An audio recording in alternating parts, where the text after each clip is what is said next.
Coucou les amis, je suis ravie de vous retrouver. Je suis Audrey d'Énergie Libre, énergologue, énergéticienne et cartomancienne, et nous allons voir les énergies pour cette semaine. Alors, je vais baisser, hop, voilà, et comme ça je poserai les lames là. Alors, on va voir quelle énergie va nous travailler, traverser. Oula, 3, ça fait beaucoup 3. Alors,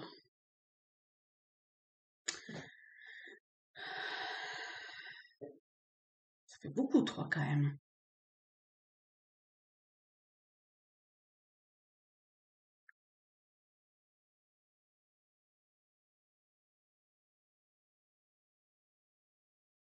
Alors, je ressens un fond qui est identique, mais c'est pas vécu de la même manière en fonction euh, de nous tous.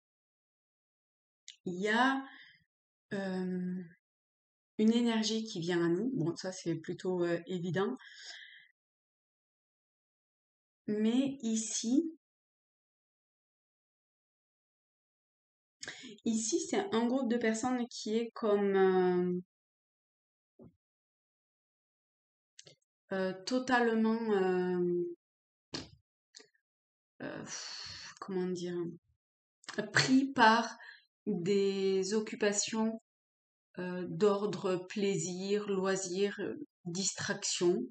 Et du coup, cette énergie environnante, enfin, cette énergie qui vient n'est pas du tout vécue en conscience, et l'impact qu'elle pourrait avoir, eh bien, est comme détourné d'une certaine façon par ces distractions, plaisir, loisirs. Je pense qu'on va prendre une carte à chaque fois pour voir. D'ailleurs, on va commencer direct par celle-ci pour voir qu'est-ce qui pourrait. Non, alors je vais plutôt prendre Tao pour voir qu'est-ce qui pourrait. Enfin, quel est le conseil pour ce groupe-là? Alors, je vais mélanger quand même. Quel est le conseil pour ce groupe qui est happé par ces distractions, ces loisirs, qui ne vit pas en conscience l'énergie qui est là tout autour et qui bouge? Alors, des compléments d'information pour... enfin, qu'est-ce qu'il y a à savoir pour ce groupe-là? Celle-ci. Il y en a deux. Alors, moi, c'est pas vraiment ce qui est écrit, c'est plutôt les chaînes. Les chaînes et le piquant de ces roses enfin, c'est comme si on était comme pris au piège. Et ce qu'on nous demande, c'est prendre conscience de ce piège dans lequel on est pour pouvoir s'en libérer et aller, hop, je vous montre. Mais vraiment, prenez pas, enfin pour moi, il n'y a pas à prendre les mots, du coup, je vous les montre même pas. Et donc ici, avec celle-ci, c'est arriver donc à se libérer de ces chaînes vous voyez, les roses, c'est magnifique, mais ça pique. Donc, il y a ce que l'on voit et il y a ce qui est. Là, il y a ça à prendre conscience pour pouvoir, ben, comme les libellules, euh, aller. Il y a quelque chose de très pur. Les libellules, elles sont dans des écosystèmes très sains, de ce que l'on dit en tout cas. Et, et il y a cette idée même si c'est flou, même si on voit pas ou qu'on n'a pas de visibilité sur la suite, c'est quand même arriver à, euh, avec le plus d'innocence possible, se laisser porter. Mais pour ça, il faut prendre conscience des chaînes qui nous empêchent de respirer, même si c'est voilà très très cool ce qui est vécu. Ça nous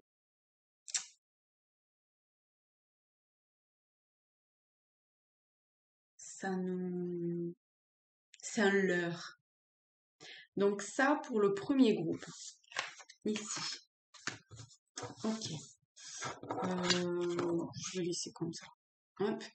Pour le deuxième groupe a l'air de bien voir. Il y a une vraiment belle évolution entre les trois en fait, hein. Le deuxième groupe voit ou commence à prendre conscience des énergies qui sont là, mais essaye de s'en protéger. Et le fait de s'en protéger empêche de vivre pleinement, vous voyez ici, ce qui vibre et ce qui résonne. Vous voyez?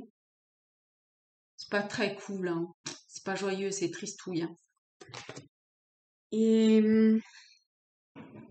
et là, c'est parce que il y a trop, c'est comme s'il y avait trop de, c'est comme si on mettait trop de barricades, trop de protection. On joue, on joue pas avec ces énergies-là. Ici, on n'en a pas vraiment conscience parce qu'on est happé par autre chose. Ici, on en a conscience, mais on n'a pas l'innocence d'un enfant qui joue avec d'une certaine façon. Pour moi, c'est vraiment au niveau, en termes d'énergie, c'est la perfection, c'est le divin, d'accord? C'est ce qui vient, c'est ce qui est. Donc ici, pour ce groupe-là, hop, alors, quel est le message? Qu'est-ce qu'il y a à savoir pour le groupe qui se protège? Parce que ça a l'air de faire peur, de rendre triste, je sais pas pour quelle raison. Oh, non, mais moi, il y en a trop là. Voilà, une de larme juste. On en a encore pas mal, hein. Alors, en fait, c'est peut-être que ça paraît insurmontable. C'est comme si il fallait franchir, enfin aller au sommet de l'Himalaya. Vous voyez, il y a, il y a un côté inatteignable. Ça, ça demande de la patience, du temps, ça demande de l'introspection, d'aller dans sa profondeur, euh, de,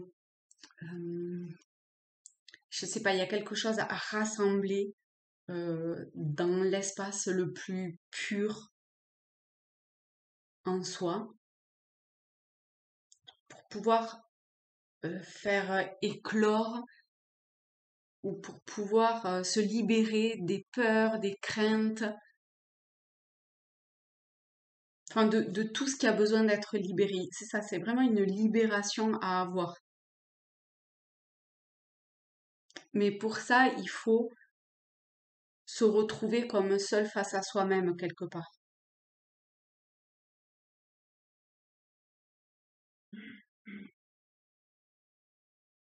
Il faut comme affronter ses démons en fait pour pouvoir mieux s'en libérer. Et c'est pas c'est- c'est- d'accord, c'est pas simple, mais avec le temps ça peut se faire, d'accord? Avec peut-être une forme d'entraînement, d'endurance, petit à petit, pas après pas. Faut ouais, faut vraiment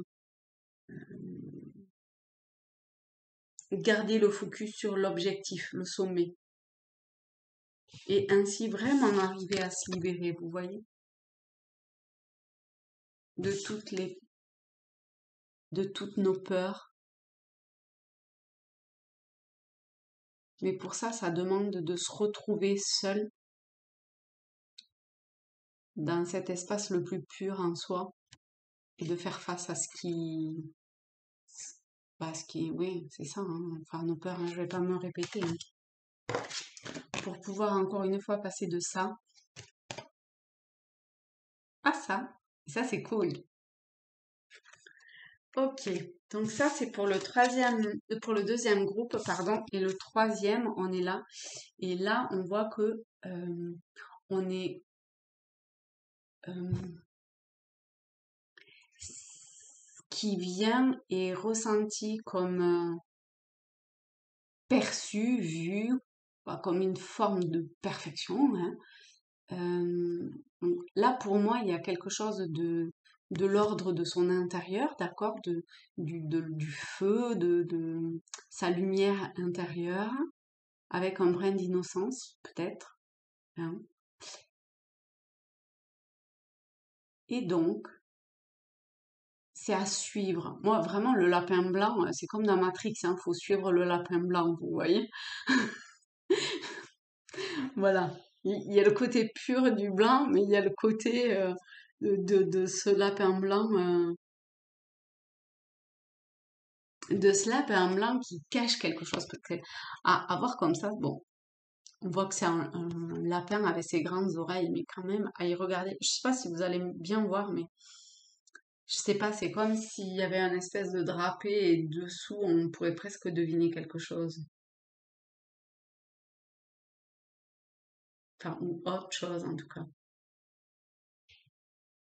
Mais les deux nous conduisent, vous voyez, dans cette entre, dans cette maison, dans cette lumière. C'est à l'intérieur de soi. Alors, pour ce troisième groupe, qu'est-ce que ça nous dit? Qu'est-ce qu'il y a de plus à savoir? J'ai l'impression que la seule chose presque enfin, là où il faut garder le focus, c'est cette partie en haut là. Il y a quelque chose. Il y a, avec ses mains, il y a, je sais pas, il y a quelque chose. Avec ses mains, il y a quelque chose. Il y a quelque chose. Alors, je sais pas si c'est en termes de troisième œil, de chakra couronne, de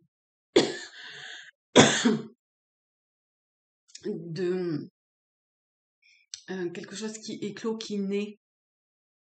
Ah oui, c'est ça. Mais quelque chose qui se révèle, qui, qui émerge, qui c'était caché, c'était un cours de fertilisé. Et là aujourd'hui, pouf, comme un bébé dans le ventre de sa mère, et après il apparaît au monde. Mais là, il y a quelque chose qui est en train d'apparaître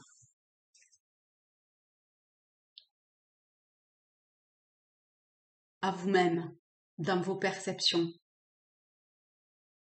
dans votre intériorité,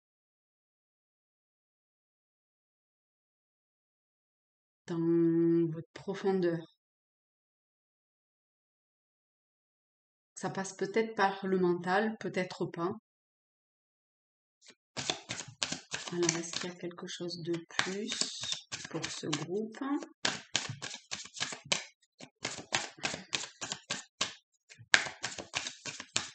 Non. Bon, ben voilà. Eh ben, allez-y, hein. Prenez, faites confiance et faites grandir cette petite graine qui est en train d'éclore.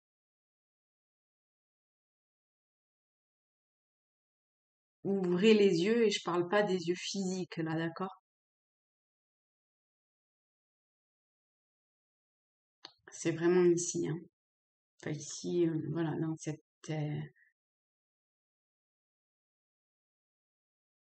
profondeur, dans son espace divin. une lumière intérieure, peu importe comment vous l'appelez, d'accord?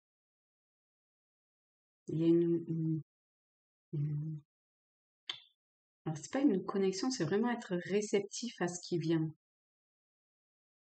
Et tout vient d'une façon ou d'une autre ici, tout vient à vous,